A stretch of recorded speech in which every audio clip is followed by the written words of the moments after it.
Look at the picture. See the skull.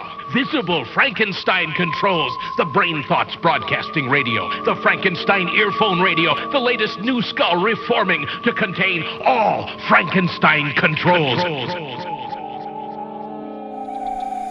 Deep in the jungle, there lies the dark heart of man itself. But it is not a man who wields it, but woman. Island of the Lesbians, coming to theaters this June. Do you like our sponsor? What'd you guys think? Isn't that just Wonder Woman? Oh, welcome everybody to Frankenstein Control. I'm sure you are wondering what we're doing here when we should be in another entrance into another fucking country because our voting system has failed us. Because it's after the... Yes, we're assuming everything failed because it just failed before. Why would it succeed now? Why would anything nice happen now? Exactly. When you're a natural pessimist, you're braced for the worst, and when things actually work out, it's a pleasant surprise. And also, when you're right and everything's terrible, at least while the world is burning, you can say, "Called it! I called it, Kobe!" Now I get to feel morally superior to everyone for the 0.3 for guessing seconds. correctly until I am literally erased from existence. as the storm wall of the impending nuclear blast rapidly approaches me. Mm-hmm. And speaking of nuclear blasts, welcome and thank you. I am your host today, the human Taco Bell, Taylor Russell. To my left is Ada Ship. I don't really have an intro, but I just want to say that Island of the Lesbians, I'm like 99% sure that is some like Pulp Fiction comic book short novel or something that's from great. the 70s. There has to be one. I'd love to see that cover. There has to be one. I'm B-Rye, and I'm extremely positive it's a porn. And here it is. Yeah, probably. Probably a grainy 70s Bush porn. Oh man! Now when With you offensive stereotypes and all kinds of shit. No. The kind of thing that, like that show, The Deuce, like it's the kind of show that they're making on that show, The Deuce. The Deuce What was a is show The about Deuce? Dookie. The Deuce is a show that I believe stars Maggie Gyllenhaal. It is on HBO right now. I do not watch it. Don't have anything against it. I just haven't checked it out. But it's apparently about people producing porn in the height of American porn industry, which was like the 70s and the gritty. Which is right now. Yeah. There's just Brazzers logos on everything.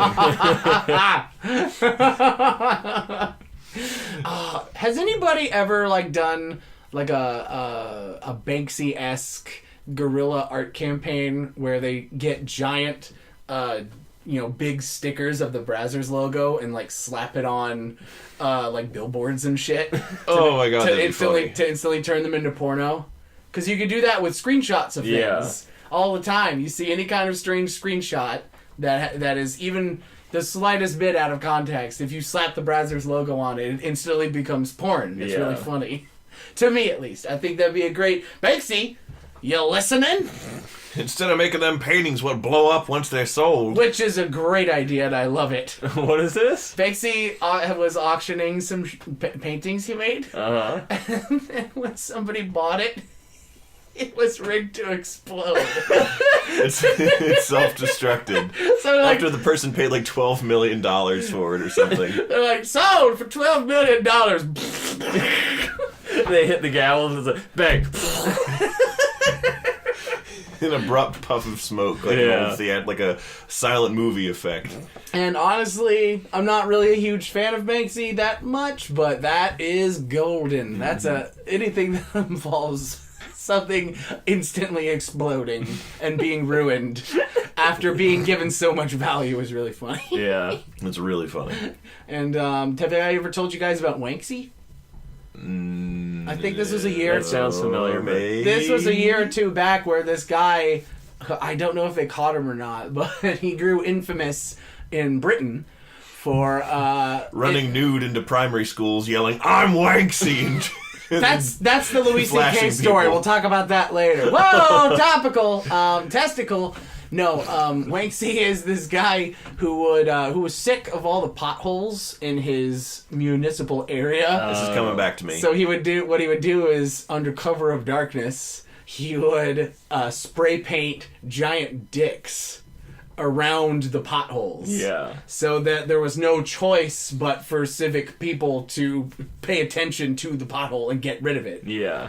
That's an excellent idea. Right? That's chaotic good. Yeah, that is chaotic good, and people started calling him Wanksy. Yeah. And I thought that was a great little bit of disobedience that helps. Mm-hmm. And I likes it. We could use more of that in our country. We need to paint dicks all over the entire Republican Party. Yeah, if we paint a dick on Donald Trump, maybe they'll just replace him. Maybe they'll fill him up. Yeah.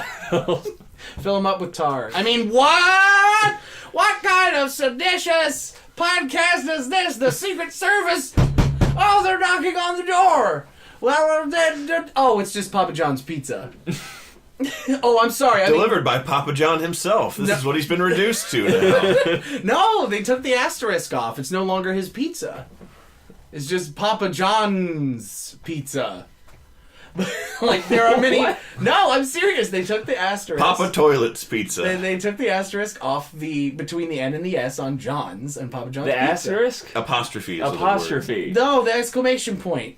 The ampersand. They removed all punctuation. It's Cormac McCarthy's Pizza Meridian now. I'm fucking tired. Leave me alone. Sauce Meridian. I'm the delicious blood marinaridian.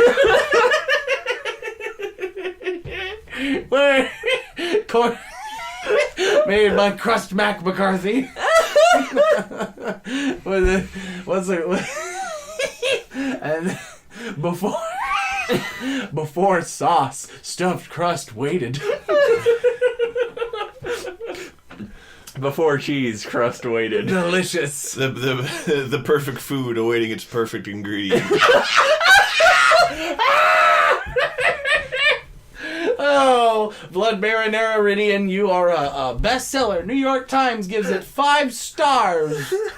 New York Slimes gives it 10 stars. Could you please hold in the anchovies? I don't like those things. Anchovies! That wasn't that funny. I learned... That was funnier in my head. I learned the other day that if you just slip an anchovy into a spaghetti sauce, it makes it taste really good. Really? When you're cooking it, not when you're like serving. Oh, yeah. Because it gives it a nice savory flavory. It's good. However, upon reflection, you could just put Worcestershire sauce in it, because that shit is just liquid anchovy. Didn't know that. Yeah, they just put a bunch of gross dead-ass fish in a barrel with a bunch of onions, and they just let it fucking do its thing. And that's all Worcestershire sauce is? Yes. Well, I know what I'm throwing away when I get home. No, it's good though. Well, I mean, like, they don't mash it up and like... They just drain the Juicy Juice. 100% juice for 100% kids. Sponsored by Juicy Juice. The new flavor, anchovy. Ew. So it's far more disgusting Western dashi. Could I just elaborate on the Juicy Juice commercial I have in my head, where it's just like, please. You know how they have like, it's Juicy Juice, 100% juice for 100% kids, and like while the guy's saying it, like all the kids are like drinking from the juice boxes or whatever, and like they look all cute and child, I guess, or whatever, and you know the nice like music is playing or whatever, and then like, you know, you show one kid and he's drinking the grape, and then one kid he's drinking like the green apple, and another kid's drinking the anchovy, and he's just like, ah! Like his face scrunches up and he's instantly like, ah! It's you from that 4th grade picture. Ah! Okay, we're talking about that now. Also, before... Thanks for embarrassing me at work, B-Rye. I didn't do shit. You did! Yeah, you did! Also, before we lose the subject entirely, what was the commercial for that you showed us, Ada, that had, like, those trees that were going,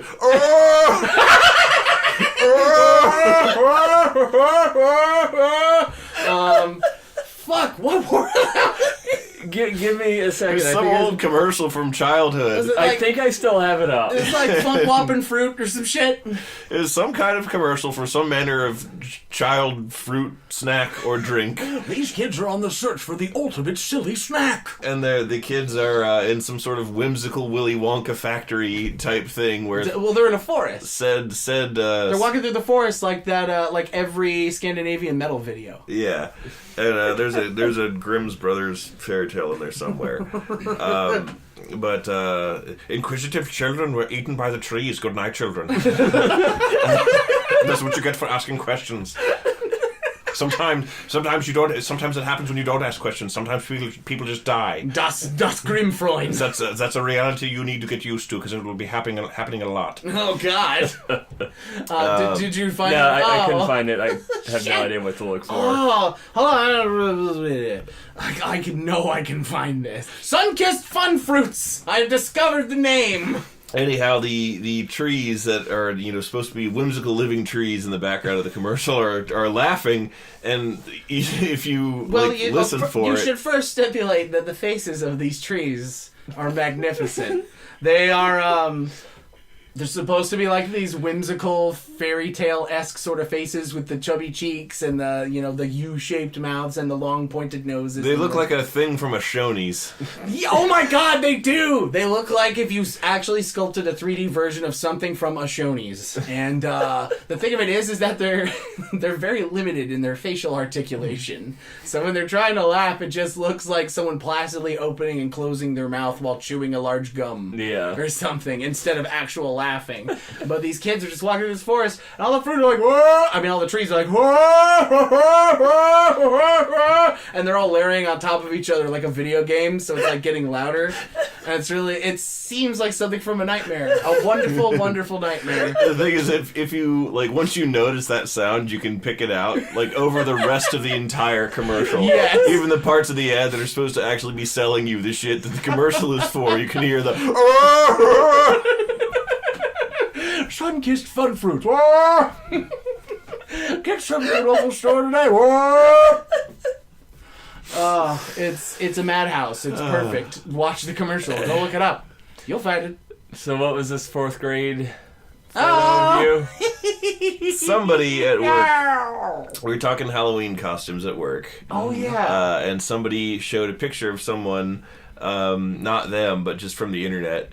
And they were a school picture for Halloween, and so they wore a dorky 90s outfit and oversized glasses, and they had their own cardboard background stuck to them, and it was the vague gray field of vision with the lasers, the really bright lasers going through. They would have a gradient type background. Oh yeah, that very painterly looking. Yeah, and intersected with lasers for some reason. Yeah, and I was like, B-Rai, look at this costume, and you came over. You're like, hey, it's like that picture of you. Or did you legit name drop it? No, I think I said.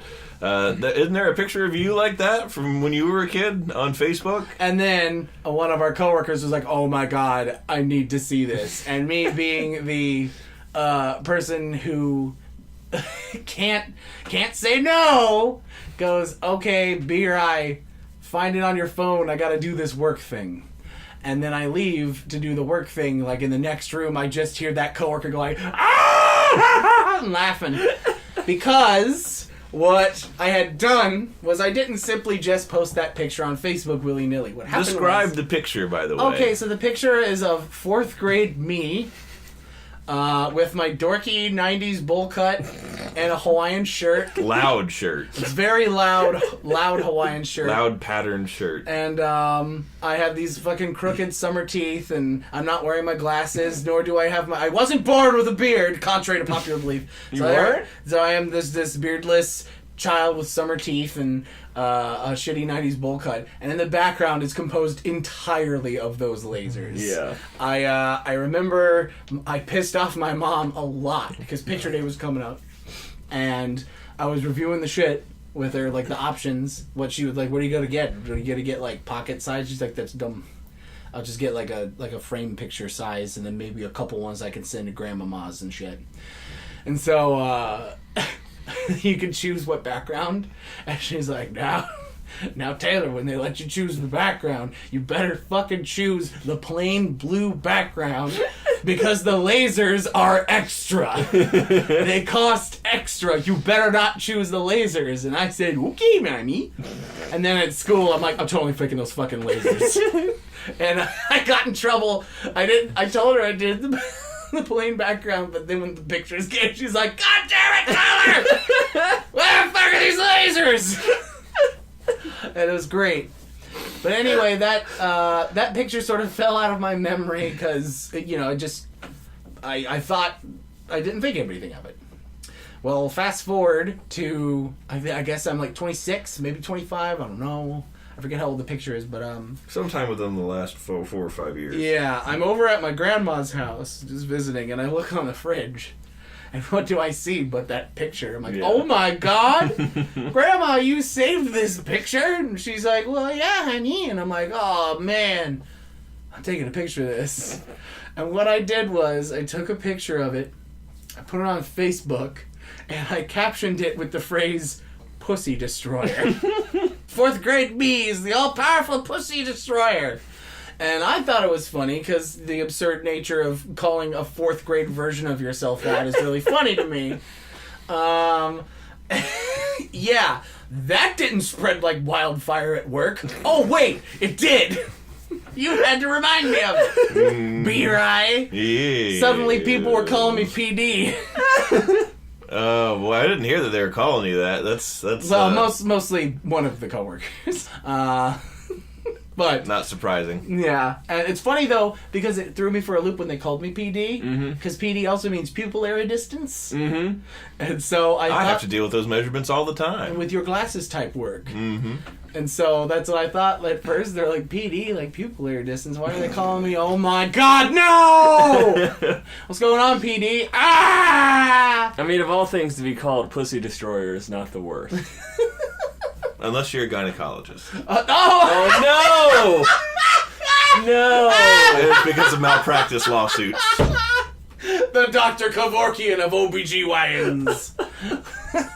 Or a veterinarian, for that matter. Oh, Kitty, no! And that's how we lost Freckles. I had to put down a bunch of cats today at work. Are you a gynecologist? No! He's the cat to destroy... Wait. So yeah, that's the story of my childhood. Pussy Destroyer Russell. That's me, Taylor P.D. Russell. I remember picture days in school, we paid for them separately than posing for them. So Mom was, appraised of the schedule of when they were going to be, and I had to always remember to hand off the money. And then we'd actually take the pictures on a different day in school. And I remember I would always try really, really, really, really hard not to let my parents know when that day was, because I had an absolutely pathological hatred of dressing up. And I knew if they knew about it, they'd make me dress up. And I could think of no worse thing than having to walk around in clothes I hated in front of people for an entire day. It's cool. That would be a waking nightmare. I'm with you Here comes old Dork Funk Paris. Yeah. No, I didn't get enough of that. And, was in fist fights all the time. But and compass fights sometimes. Yes. And so, yeah, there's all these really, there's, class pictures are released, and there's everyone in a smart-looking attire, and then me in, some shitty old, 90s tie-dye t-shirt, Camp Dickwit. Yeah. with with my horrible 90s bowl cut that I had as well. What was with the 90s, man? Who said that's a good idea? I wonder who started it. What begat the rage that was the bowl cut? Someone who's probably dead. Probably. Or Jonathan Taylor Thomas. I'll blame him. Mm-hmm. No reason. Was it Bruce Lee? He didn't have a bowl cut. He just had a Bruce Lee cut. I'm trying to think of someone famous with a bowl cut. Everyone was trying to give their kids a Bruce Lee cut, and they just kept fucking it up. Yeah. It was, it's cool. All the kids are doing it. Mm-hmm. And it's beep, boop, boop, boop, boop. Sharon, I fucked up Taylor's hair. Click. cut your idiot son who goes to school with him, cut his hair like the same. If we doing it up with enough kids, they'll just think it's cool. Yeah. It was just one fuck up turned the whole nation into dorks for a decade. Well, that can be said of any generation. One fuck up turned the whole nation into dorks for a generation. Yep. That's how the mullet was invented. We're all a bunch of dork enablers. Mm-hmm. God hates dorks. From that Kevin. Yeah, there's the picture of Kevin photoshopped with the Westboro protesters. Kevin from Ed, Edd n Eddy, by the way, and it just says God hates dorks. Quality memes recalled for you on the weekly by Frankenstein Control. Sponsored by Fun Fruit. Quality memes recalled by forgetful tired people. Yeah. Forgetful Fruits. Oh, what was so funny? Danimal's dementia fruits. Whoa. No, don't. That's sad. Featuring such flavors as forgetful framboise. And what? Framboise? and what am I doing here? Watermelon. and What am I doing here? Yeah. and still apple. What? Still Alice is a really, really sad movie about early onset dementia starring Oh, God. Julianne Moore. I thought, at first when he said still Alice, I thought you were referring to the fact that she was still because she did. No, not quite that grim, although there's only one end to those types of stories. But then I realized what you meant, and it made me sad. Yes. We're all heading to the dementia. Leave it to me. Leave it to me to make things, realistically depressing. B-Rye's favorite movie is The Notebook. I don't know if any of you know that at home. No, it is not. I've never seen that, and I never will. I've never seen The Notebook either, but at first, I had convinced myself I don't want to watch it because I'm like, oh, that's a bunch of sissy stuff. Now I know I've been avoiding watching it because I know it'll make me cry like a little bitch. And I just can't force myself through that. I've come to terms with it. I've come to terms with the fact that I won't be able to handle a sad movie like The Notebook. I have a long history of getting angry at movies that I know are just out to get you sad. So you hate like all Pixar movies? I'm like, I'm not going to do it. I'm not going to participate in this. You are trying to elicit an emotional response from me, and I will not play along.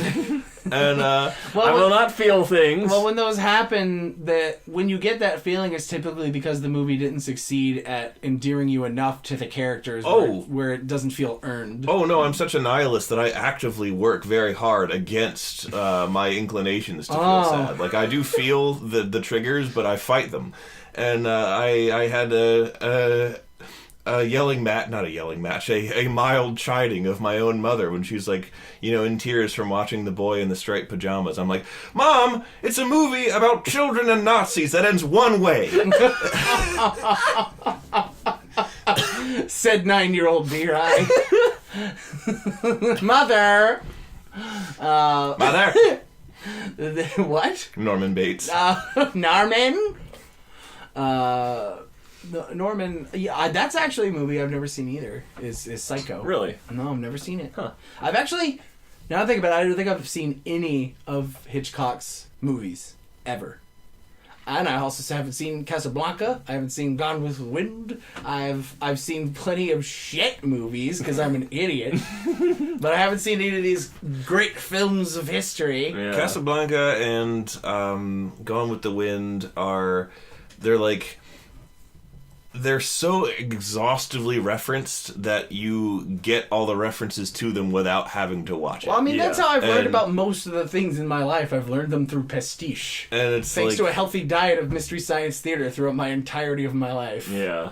I know automatically that when I watch that, like, if I've never seen those movies either, and I have no particular inclination to, because I know that my reaction will be, like, I'm aware of all the reasons why this is objectively a well-crafted film. Like, this is an impressive piece of cinema history.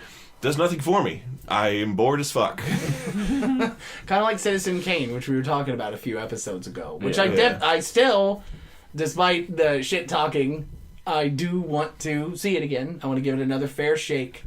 But yes, I know where you're coming from on that. Where you're like, this is impressive. This is really cool. What a piece of film history.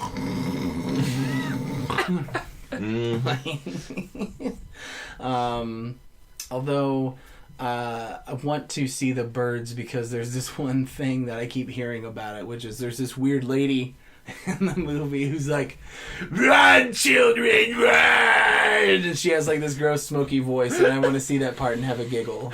Even if it is completely serious and spooky or whatever, I don't remember. It'll probably be funny just because I've heard it said like that before. I think fucking by Mario Cantone, the comedian, the gay comedian. My mom and I watched The Birds. And I only call him the gay comedian because, like, he pretty much is just, like, markets himself. That's his shtick. Sort of like how the, not Enrique Iglesias, oh, God, his last name is Iglesias. Oh, I know who you're talking about. Yeah, Gabriel? Gabriel Iglesias, thank you. How he's the fat comedian. Yeah, no, he's not fat, he's fluffy. He's the fluffy comedian. Sorry, I forgot about that. Mito, you are fluffy! I watched The Birds with my mom when we were on vacation. I think we were in Bethany Beach. Bethany? It was just on one night after we got home. Beach. After we got home from dinner, it was just on the TV, and I was like, I like spooky stuff. Mom's like, yo, you've never seen The Birds? Let's watch it. It's cool. And so we watched it, and my mom and I have always just inadvertently Mystery Science Theatered everything. It's just part of our what process. a wonderful, yes, a good tradition. My mom was a huge fan of the original show back when it was currently airing. And there's a scene in the movie, I think that's actually the main female protagonist who says this, but they are in a schoolhouse, I think it's a schoolhouse, and they're just filled with kids, and it's the main male protagonist and the main female protagonist. They've realized the birds are dangerous, and the school is being surrounded by birds on all like the telephone poles and stuff, and I guess they feel trapped in there. And the female protagonist goes, "We've got to get the children outside." And Mom and I are like, "Fucking what? Where the birds are? Seems to me you're pretty safe inside. They can't get in there. A swarm of them can't turn a doorknob. Yeah. Just shelter in place, lady. Duck and cover and all that. Tornado drill. Pretty much the last thing that you should do is go outside." And yet she says that, and we're like, that's stupid. Yeah. No, you deserve to be eaten by birds. If you're that dumb. You go out there alone. You go out there alone and get ate by the brids. Mm-hmm. Delicious brids. Do y'all have tornado drills in your school when you were little uns? Did you be right? I'm not sure what that is. A tornado drill? It's kind of like a fire drill. Yeah, we did that. It's like a fire drill, but with the wind element. Now they have to do them with bullet elements. Yeah. Oh, yeah, okay. Enough about our broken world. I'm talking about nostalgia. Let us all go back to times that aren't fucked, and how funny. They were fucked. We just weren't as exposed to it as we are now. We weren't as exposed to constant horror 24/7. No, tornado drills. They cracked me up when I was a kid. Because you got cracked open by a tornado drill? Yes, I did. The tornado drill came over and he was like, "He got tornado!" I always thought it was silly because I thought, what is this gonna do when the fucking F5 rips a hole through your school and sucks up your best friends? Mm-hmm. What is curling up in a corner gonna do? Like, it's just gonna rip the roof right off this school, and all the gravel that they have on the tops of buildings is just gonna come pouring down on you and flying at the speed of shrapnel because the intense winds. You're just gonna die. And I thought it was a complete joke. And I mean, I didn't do anything obstinate. I'm just saying I thought it was funny when I was a kid. I just thought they were pointless. Sort of like how in a fire drill, they're like, "Orderly." We will walk out in single file order. And I'm like, dog, if the fire alarm gets pulled for fuck real and people can smell smoke, shit's going to be bedlam no matter how much you want to be like, "No talking." I always understood that those things were, largely pointless. I was like, oh, this provides us with the illusion of control. Yes, exactly. I think the tornado drill is just to get you out of the classrooms where the windows are. Yeah. So, if it just rips through the school, it's not going to do anything. But if it's it's a minor tornado and it's just throwing branches around, then you're not going to be hurt if you're in the hallway. when the 2x4 goes blowing through Yeah. the window and pins Miss Gretchen to the wall, 80s style. I never had a teacher named Miss Gretchen, by the way. It destroys all your pointless vocabulary books. Those weren't pointless. I knew all the words already because I read all the time. Oh, see, for a dimwit like me, who never read a dang book in his life when he wasn't, like, forced to, I learned lots of stuff from my vocabulary assignments. I learned the meaning of the word adroit. It means to be skillful at. Yes. Now you learned something, heathen! No, I am adroit at adroiting. You're adroit at word knowing. You're adroit 18. Time to marry a small baldman.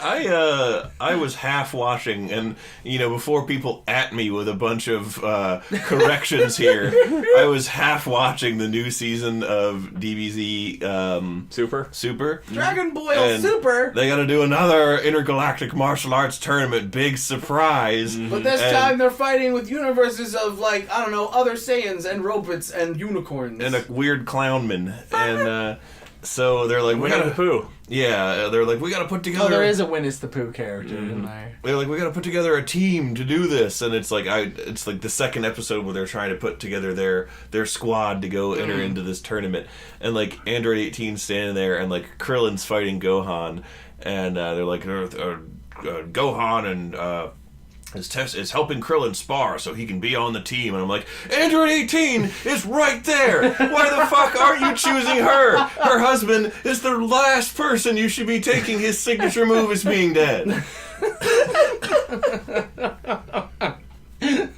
His signature move is being dead. Krillin style. He's a professional catalyst. He's a plot catalyst. That's his entire deal. Well, that's why they need him. He needs to catalyze the plot. Yeah, he needs to die so it can trigger Goku's Super Saiyan God, Super Saiyan God, Super Saiyan, Ultra Instinct God, Super Saiyan form. Yes. Because that's basically what they're, how they're naming these new transformations now. Pretty much. Super Saiyan God 2, Electric Boogaloo, Ultra Killer Instinct, Mortal Kombat 5. Starring Scorpion. Vegeta is Scorpion. And he goes, come over here. And everybody's like, I remember that game. And the guy comes in and he goes, Toasty! That's what happens when Goku goes Ultra Instinct. You hear that. Okay. You hear that noise. The little pixely guy comes in real fast and says it. But you have to have Ultra Instinct to see it happen. I think I just had a stroke because the last 2 minutes of you talking was just like, it didn't make any sense at all to me, and I kind of tranced out there for a little bit. So really, all I comprehended from that was. Now